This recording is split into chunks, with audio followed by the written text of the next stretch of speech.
Hi there, Gemini. Thank you for joining me for your weekly forecast for week commencing the 25th of January.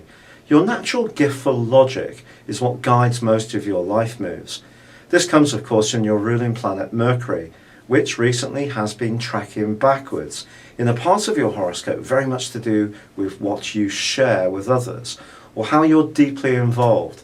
Now, this can be in an emotional context, romantically, or even financially.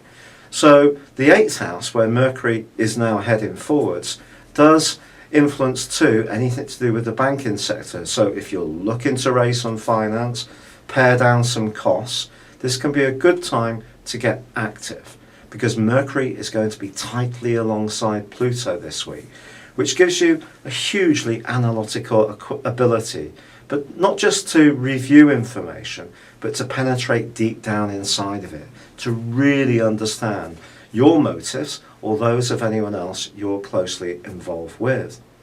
But Uranus is squaring up to both these planets, and this creates a bit of an awkward dynamic because Mercury combining with Pluto can make us very single-minded in our purpose, but Uranus can almost upset things a little bit because it's a more erratic influence, and it's more about your long-term future, even about your natural desire to be an independent person could be in some ways confronted with another part of you which is desperate to be close to the right person. And that's the key, the right person. And Venus, the planet of love, is also in this deep, passionate part of your horoscope. And in the second half of this week is forging a really lovely link with Neptune.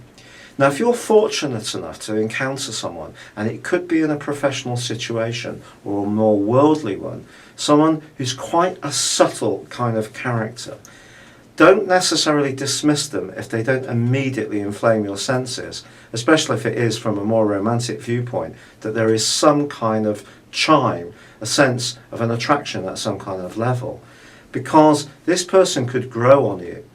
Ordinarily, we also have to be aware that when Venus and Neptune get together, it can heighten our romantic expectations in a way which is not very realistic. But with the Sun in the part of your horoscope that's very much to do with checking out information, I think that can help to guide you through this. And also Venus is actually forging a beautiful semi-sextile to the Sun, suggesting open-mindedness linked to that willingness to perhaps be open to the potential of being closer, could see something evolve in a very exciting way.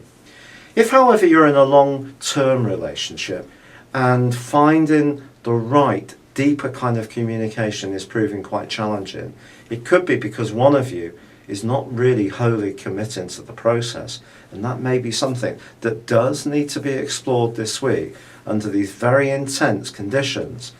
But what's going to help you is that Mars, the planet of power, is in a very sharp-eyed part of your scope. It can help you work very hard, but it also can help you to cut your way through any froth and really get to the detail of things in a very determined way. So if you are involved in business, I do feel that this can be a week of significant progress as long as you can really deal with this side of yourself or someone you're involved with that may want to stand back, stand aside and be a little bit more free or detached. It's been a real pleasure being with you. Thank you for joining me. Good luck and goodbye for now.